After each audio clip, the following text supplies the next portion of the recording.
Night 360 AZ preview show alongside Haley Stasiak. I am Jordan Ham. So a lot to unpack with what Ralph Amsden had to say. This guy's knowledge is pretty incredible. So just what jumped out to you the most about what he had to say about the various teams he's seen, the storylines, that sort of thing? I mean, I thought it was interesting how he talked about the teams that kind of didn't have great 2017s, or not kind of, that didn't have great 2017s, that have now come out and kind of surprised people. Arcadia, Brophy. Brophy is one that I've seen that I would agree, the things have turned around for them. Just night and day from 2017 to this year in 2018. So I thought it was interesting, his mention of those teams specifically, and how, I mean, at this point in the season, we aren't really talking about those schools that have new regimes. So now that we are in the heart of it with the region play going, it's interesting to see how these teams have fared this far. Yeah, totally. And, going back to Brophy, like, what did we say a couple weeks ago? Just throw that 2017 out. Right. Because he said that it's been 11 straight years where they've won a playoff game. Not just made it to the playoffs, won a playoff game. Like, that's pretty impressive what Scooter Molander was able to do. And now with John Kitna running things, it seems like that they have, got off to the usual Brophy that we're used to seeing. So we're going to go over some of our various storylines that we are looking at with three different categories. Teams we've been most impressed with, teams we need to see a little bit more of, teams we're not quite sure kind of where they fit in this puzzle, and our sleeper teams, the teams that may not be a necessarily top seed right now, but could make some noise in the postseason. And these are all teams that we've seen play. Yeah. And with that, we're going to go ahead and bring in Devin Henry, our guy behind the glass. He is our producer, our technical director. This guy is the MVP of the Friday Night 360 AZ preview show each and every week for all that he does, and he also puts up with us. So welcome in for your first appearance on the Friday Night 360 AZ show, Devin. Yeah, how about that? Finally on air. Thank you, guys. We've been waiting for this moment too, Devin. Third wheeling is always awkward, but I'll try my best to get it together. All right, so let's start with the teams that we've been most impressed with. We'll start with Haley. Okay, so my most impressed, Highland and Pinnacle. Saw Pinnacle in week 1 against Mountain Point, and just the ability that they had when Spencer Rattler went down for J.D. Johnson to come in and step up and take over the reins like he had been doing it for the last 2 years was really impressive to me. And obviously this Pinnacle team has continued to go on a really good stretch this year. And then Highland, despite that loss to Mountain Point last week, they just have a complete package of players. And Connor Collimore, quarterback Caleb Herbert, Daniel Wood in that run game, and several others. So those are my most impressed that I have seen this year. Devin, how about you? You are particularly, or most of your focus is on the west side, but who are the teams that have impressed you the most? Yeah, I got a west side focus, got the notebook every single week, Best in the West, and then the podcast also, which just started in week 7. It's edition 1 in week 7, but whatever. But the team that I'm really excited about all year long now has been Liberty in their first season in 6A. They've only been in the top tier of AIA football one time. That was that crazy 2015-17 team, the Super Conference, and they went 4-7 that year. They made the playoffs because only one team didn't make the playoffs that year. But the crazy thing about that was after seeing them that year, I got to see them a little bit up close, and now they come in. They're the only undefeated team still in the 6A conference. And being in the Desert Valley region, they have to play Chaparral, Pinnacle, San Jose O'Connor. And so they started off that tough region play this week with Boulder Creek. But I've just been extremely impressed with the junior quarterback and Jonah Guevara going out there and playing extremely well at the QB spot in his first year. And then the Cal commits, Ryan Puskis and Braxton Croto. Very first game against Brophy Prep, I understood exactly why they had Cal offers and then committed to Cal before their senior year even started. Yeah, and that defense isn't going to give up many points, but they're definitely going to be tested with the Chaparrals, with the Pinnacles, a lot of really good offenses that they'll be facing. For mine, I have two, and I'm trying not to do a recency bias, but I was really impressed with the way Castile played. And like I said, in the first segment, if they can play with that sort of intensity and in the trenches, if they can get it done against some really stout defenses in 5A, I think that they could definitely make some noise. They have that senior quarterback in Gunnar Cruz. They have plenty of options for playmakers. It's just going to come down to, week in and week out being able to sustain that high level of play. And then the Saguaro Sabercats. Obviously, talent-wise, they might be the most talented team in the entire state. But what impressed me the most was the way they were able to come back against Chaparral. They were down early. Chaparral's going to score their points, and they did. But they were able to. They aren't in that situation very often where they have to come back, especially against an in-state team. But I was impressed with the way they kept a level head and they just chipped away. Again, Chaparral scored their points, but they were able to keep pace and then eventually overtake them. And this is a team that has a lot of juniors on the team, a lot of sophomores on the team, but some really strong senior leadership. So this is, again, going to be another really good sustained group of talent for the SaberCats. So the teams you need to see more of. So you might have gotten a glimpse of that team, but you're not quite sure where they fit in the postseason, kind of where they are, if we had to do a power rankings, that sort of thing. Devin, let's kick it off with you for this one. I got to go with Glendale, moving from 5A to 4A. Yeah, they're 8-2 last year. We're talking about, with Ralph, those teams that have bounced back. Last year, they were 8-2, but they're ranked 26th out in the 5A conference. They're undefeated right now in 4A. And their games haven't been against bad teams or anything, but they're ranked third in the AIA rankings, which, take that with a grain of salt, if you will, with the AIA rankings the first couple of weeks. But nonetheless, I really want to learn more about Glendale because they've just been fantastic this year, going undefeated in the 4A conference, and they're going to be a top half seed when the tournament comes around. Yeah, they're going to be. That's a team that has really been historic, the way they've been able to get off to their hot start. Haley, what about you? First of all, I have two again, Mountain Point. It's not so much of not being sure of where they're going to end up, it's just seeing how they fare in these next few matchups, really. So I know Ralph mentioned them. We talked about them with the Tukey Bowl this weekend against Desert Vista. So just kind of seeing how all those pieces continue to click together and see how the Pride kind of get that train moving forward some more. And then Brophy as well. I think I saw Brophy against Mesa Mountain View, and everything seemed to be there, but it wasn't clicking on all cylinders until the second half. So I'm watching for Brophy to get out there early. I know they've got some tough matchups, Chandler, Perry, and Basha coming up here in the second half, so it's not going to be easy for them. So this is going to be telling about what this Brophy team can do, and they've got some young guys too, so seeing how those young guys step up in this pressure situation. For me, I have Higley.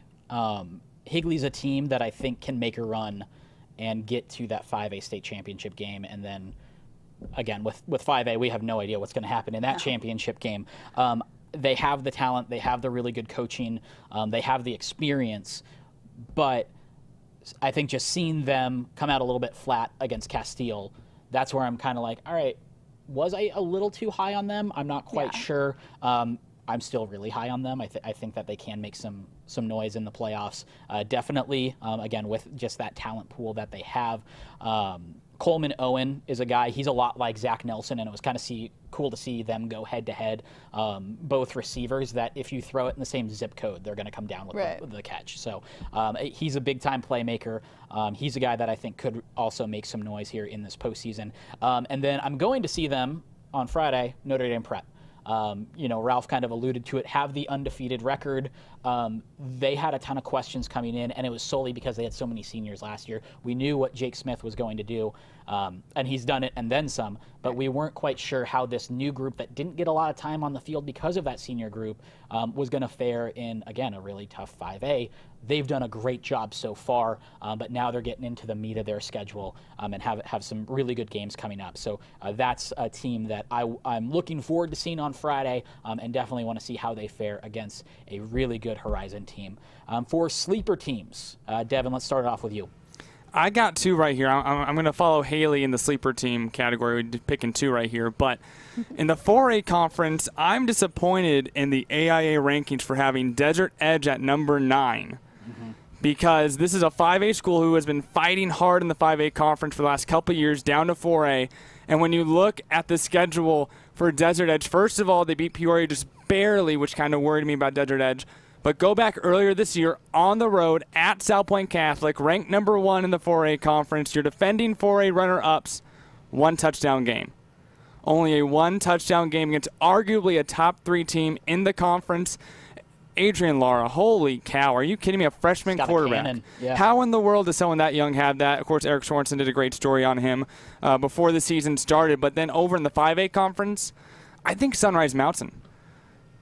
Yeah, they have 2 losses on the year, but look at those losses to 6A Liberty, their rival, and then a 5-point loss to defending state runner-up Williamsfield.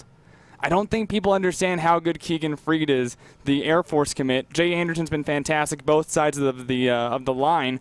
And moving into the next 3 games, winless Raymond S. Kellis, Sunny Slope, Apollo. Those aren't 3 great games, but Week 10 against Centennial, if they can throw a fit against Centennial in Week 10, I think that they can do it too. That might be a new West Side rivalry matchup that we will end up seeing. But I really think that in the 5A conference, Sunrise is going to make some noise in the tournament. And in the case of Desert Edge, they're at 9 right now. They play Cactus this week. They do, and So- that could possibly be, I wrote in my article, talked on the podcast, that could be a West Valley region clinching game right there. Yeah, and where Cactus is at right now for the AIA, number 5. Just So- behind Saguaro, supposedly. Just behind them. So again, computer rankings for the AIA, it usually gets ironed out a little bit closer. I know it's early. We discussed that a little bit, yeah. Yeah, so it's yeah. Taking it with a grain of Yeah, salt. exactly. For my sleeper teams, I got 2 of them, of course. And I know it's not a super sleeper if they're ranked 4 according to the AIA in 6A, but Queen Creek. I've seen them twice this year. They got beat by Chandler, and the score indicates they got beat up. They didn't get beat up. The first 3 quarters, it was a 1-score game, and then Chandler was able to do what Chandler does, kind of pile it on at the end, score some points, force some turnovers, and that is how that came out. And then against Mountain Point, they came to play. They got a really good win. Devin Larson he has that. I said on Chili's vlog that night, he's got that factor that Brock Purdy had, where it's like if you need a big throw to kind of save the game, Devin Larson can make that throw. So. He has a great receiver in Ryan Dobbs, another guy that you put it in the zip code, he'll catch it. He's a big-bodied guy, came down with a touchdown pass in triple coverage. And they have a really good defense, and they just don't seem to give up points and always seem to be in the game. And then on the other side is Mountain Point. Right now, they're number 10. You summed up very well how what this team can do. They have some big games coming up. I think right now they're sitting at 10. I'm sure they could be, kind of a 6-7 range, but I feel like that's a 6 or 7 seed that no one's going to want to play at the end of the year. I agree with you. I mean, I think Mountain Point, I mentioned that they're my team that I need to see more of because of the fact that not all those things have clicked. And I guess I could put them as a sleeper team too, but my sleeper team isn't really a sleeper team. It's more of kind of a mix of the sleeper and team I need to see more of as well. It's Marana. I saw them in week 0 against Horizon. Was really impressed, but this last couple weeks they haven't been that team that we saw early in the season. 33-14 loss against Williamsfield, and then a 41-28 loss against Buena. Got a little bit of an injury bug there, but they've been able to kind of get past that, and those guys have gotten healthy and come back pretty quickly. But they are a team that I'm kind of keeping an eye on to see if they were everything that we thought they were at the beginning of the season, or if they've kind of hit a plateau and struggling here in this last half. Yeah, so gonna be we got 4 more weeks of the regular season. So I'm sure a lot's going to change in the next 4 weeks, especially as we get to, region play. And there are some of those, it seems like we talk about them every week, the regions that are just absolute gauntlets. So there's going to be a lot of movement, but just wanted to, I felt like this was a good point where 1 month out, let's take a look back, see kind of where everybody kind of fits right now. So yeah, good stuff there. What now? It's time. Is it time for my high school football? It is. All right. Go for it. It is the high school football question that has very little to do with high school football. And this week's question was, what 3 songs do you want to hear a marching band version of? And I'll talk about the genesis of this question, and that'll play a little bit into my answers. But I was at Campo Verde, Ironwood Ridge, a couple weeks ago. They played Fireball by Pitbull. Say what you will about Pitbull, but that guy can make a catchy tune. And if you're at a wedding, I defy you not to get on the dance floor when there's Pitbull. So let's go through some of the answers. We have Sarah Cazell. She went with Paint It Black by the Rolling Stones. Solid choice. Perm by Bruno Mars. Very upbeat banger, as the kids say. And then Beyonce's entire 2018 Coachella set. So let's hope for overtime. I would expect on that nothing one. less from Sarah to not mention Beyonce. Yeah. So we have Eric Sorensen, our fearless executive producer. Bulls on Parade by Rage Against the Machine. Very good song. Hypnotize by Notorious B.I.G. And I agree with two of these songs. The first two, yes, I am for it. And then Africa, the cover by Weezer. Not the Which I haven't heard. not the Toto version, but the cover by Weezer, which is such a step back. So in response, I asked him, how do they signify if it's Weezer? Do they just play it not as good as the original? He didn't like that. And then we have, of course, Ralph Amsden. We just had him on. His response was, I heard a marching band do Baby Shark last week and thought it was pretty funny. But if I got to pick, I would love that. No. Get Right by Jennifer Lawrence, or Jennifer Lopez. When the team gets a first down, like it. Vitamin R by Chevelle. That's when the defense has a third down. And Banks by Gemini Feed, an upsetting dark halftime show. I like his connotation to it. Setting the tone. He's got it all paired up. Yeah. Ralph Amsden, the band director. Yeah. What are yours? Mine, Anastasia? so we mentioned a few weeks ago now, I think it was at the beginning of the season, what our hype song would be. And I said mine would be Do Your Thing by Miley Cyrus from that Bangers album. Well, I love listening to that album before I go out on Friday nights. So I would probably say that entire album too. I mean, it's made up of some bangers. I mean, that's what that is. And then I have to agree with Toto's Africa, not Weezer's Africa, because I've never heard that, but Africa by Toto. But I'd want the entire stands. Like, have you ever seen that choral performance where they make the rain and the thunder and lightning? I think it would be so cool to see like the student section do that with the marching band. Okay. Challenge all you high schools out there. Get on it. Okay. Flash Mob Marching Band Edition. All right. There we go. For my selections, if you know me, you know I love some rock, some Foo Fighters, some Alabama Shakes, but I also love boy bands. So One Republic's Drag Me Down. Everybody's going to, or not One Direction, not One Republic. I was going to say One Republic's Drag Me One Down. Direction, Drag Me Down. Okay. Everybody can dress up in spacesuits. Another portion that kind of prompted me to do this question for this particular week, last Wednesday, I was going to see the Joan Jett documentary at Wednesday night. I was very excited about it, so I had music on the brain, so that kind of helped me get that. So Bad Reputation by Joan Jett. And then, of course, Fireball. Because, guys, That's what inspired the question. I defy you not to get hyped when you start to hear it. I defy you. I'm like spacing on what that song is right now. I can't think of it. Well, full blast in the pull it. car. Ruined again. Okay. So we had a lot of fun today, covered a lot of ground. Thanks to Ty Wisdom of the Horizon Huskies, Ralph Amsden of Arizona Varsity, and about 15 other podcasts, and as well as Devin Henry for all of his help each and every week. For Haley Stasiak, I'm Jordan Ham. Thanks so much for tuning in to the Friday Night 360 AZ Preview Show.